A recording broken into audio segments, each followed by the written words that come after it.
বিগত বছৰ ধৰি এই বিলু আমি ৰাভা হাছং অট'নমাছ কাউন্সিলৰ তৰফৰ পৰা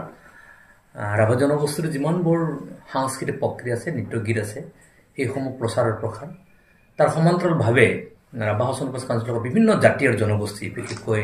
এই বড়ো হওক গাৰো হওক হাজং হওক ৰাভা হওক কি আদি কৰি যিমানবোৰ কোচ ৰাজবংশীক আদি কৰি এছামিজ কালচাৰ সকলোকে এটা প্ৰচাৰ আৰু প্ৰসাৰ কৰিবৰ কাৰণে এটা প্ৰক্ৰিয়া যি আমাৰ আৰম্ভ হৈছে ৰাভা হাছং অট'নমাছ কাউন্সিলৰ তৰফৰ পৰা ৰাভা হাছং কালচাৰ ফেষ্টিভেল ৰেণুবিন্দু হাছু গোৱালপাৰাৰ আমাৰ পঞ্চৰত্ন ওচৰত আৰু এই বুলি সেই ৰাভা হাছং যি ৰংচনী মেলা 2024 আমি আৰম্ভ কৰিম 7-8-9 ফেব্ৰুৱাৰী 2024 আৰু 7 তাৰিখে আমি ইনগ্ৰেশ্যন ছেশ্যনটো আমি কৰিম আৰু সেই ইনগ্ৰেশ্যন ছেশ্যনটোত আমাৰ গোৱালপাৰা জিলা অভিভাৱক মন্ত্ৰী তথা urban development minister Ashok Singhal ডাঙৰীয়া আহিব তেখেতে এই যে কালচাৰেল ফেষ্টিভেল উদ্বোধনী অনুষ্ঠানটো তেখেতে ইনগ্ৰেট কৰিব আৰু তাৰপিছত আমি ইনগ্ৰেশ্যন সভাখন হ'ব তাৰ পৰৱৰ্তী সময়ত ৰাভা জনগোষ্ঠীটোৰ ছাথাৰ দ্বাৰা আমি আদৰিম গোটেই কালচাৰেল ফেষ্টিভেলটো প্ৰায় 200 মানে গাভৰু আৰু দৰাই মিলি পেলাই গোটেই ছাথাৰ নৃত্যটো প্ৰদৰ্শন হ'ব তাৰপিছত গতানুগতিকভাৱে যিবোৰ জনগোষ্ঠীৰ অনুষ্ঠান থাকে সাহিত্য সংস্কৃতিৰ লগত ৰিলেটেড হৈ যিবিলাক আমাৰ বিশেষভাৱে ডান্স থাকে ফক ডান্স থাকিব সেইটো পাৰফৰ্ম হ'ব কম্পিটিশ্যন হ'ব আৰু ৰাভা জনগোষ্ঠীটোৰ অলংকাৰসমূহ কষ্টিউমটোক বিশ্বৰ জুনিন কৰিবৰ কাৰণে আমি ৰাভা হাছং মানে গাভৰুৰ দৰা দুইটা অনুষ্ঠান হ'ব প্ৰতিযোগিতা অনুষ্ঠিত হ'ব তাৰ লগত ৰাভা জনগোষ্ঠীৰ যিমানবোৰ থলুৱা আমাৰ ৰাভা হাছং অট'নমাছ কাউন্সিল অঞ্চলত থকা আৰ্টিষ্ট আছে চলো আৰ্টিষ্ট আছে তেখেতসকলক আমি পাৰফৰ্ম কৰাৰ সুবিধাটো তেখেতসকলক দিয়া হ'ব ইনষ্ট্ৰুমেণ্টেল তাত প্ৰগ্ৰামটো হ'ব ৰাভা জনগোষ্ঠীটোৰ যি ধৰণৰ যিমানবোৰ ইনষ্ট্ৰুমেণ্ট আছে সেই ইনষ্ট্ৰুমেণ্টসমূহ তাত এটা ইনষ্ট্ৰুমেণ্ট বজোৱাৰ এটা পৰিৱেশ আমি ছিষ্টেমে তাত কাৰ্যক্ৰম কৰি তাৰোপৰি বিভিন্ন জনগোষ্ঠীৰ বড়ো জনগোষ্ঠীৰ গাৰো জনগোষ্ঠীৰ ৰাজবংশী কি আদি কৰি সূত্ৰধৰ টি ট্ৰাইবছ গাৰো হাজং সকলো জনগোষ্ঠী নাগ সকলো জনগোষ্ঠীৰ আৰ্টিষ্টসকলক তাত পাৰফৰ্ম কৰাৰ সুবিধাটো দিয়া হ'ব মূলতঃ ৰাভা হাছং অট'নমাছ কাউন্সিল এলেকাত ৰাভা জনগোষ্ঠীটোৰ এলেকা মানে সামগ্ৰিকভাৱে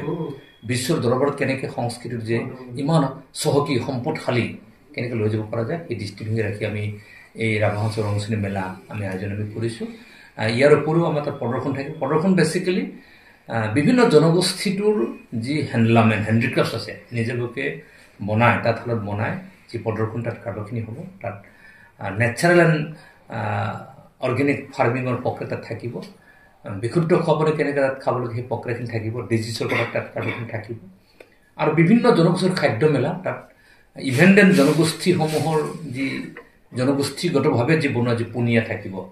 মানে সেইটো তাত থাকিব গোটেইবিলাক ক্ষেত্ৰত মানে তাত খাদ্য সম্ভাৰ থাকিব আৰু তাৰোপৰি শেষৰ দিনা কালচাৰেল নাইটটো জুবলিৰ দ্বাৰা শেষ নাট্য অনুষ্ঠানটো হ'ব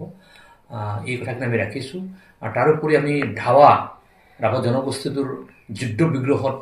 যে যুঁজ যে কৰিছিল সেই যুঁজ কৰা যুদ্ধ বিগ্ৰহৰ সেই চিনস্বৰূপে ধাৱা নৃত্যটো এতিয়াও প্ৰদৰ্শন কৰি অহা হৈছে তাৰ সংকট এটা কম্পিটিশ্যন হ'ব মূলতঃ ৰাভা জনগোষ্ঠীটোৰ কৃষ্টি সংস্কৃতি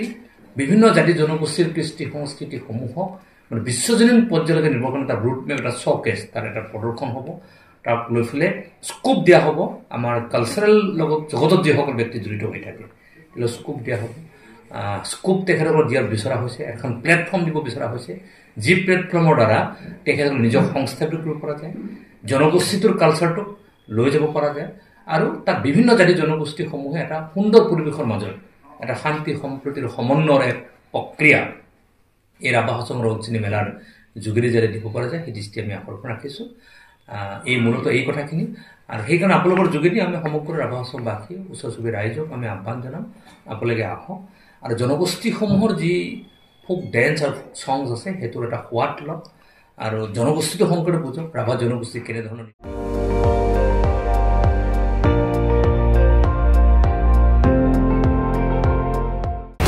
আপুনি চাই আছে ND24 সৰ্বশ্ৰেষ্ঠ নহয় সৰ্বোত্তমৰ দৌৰত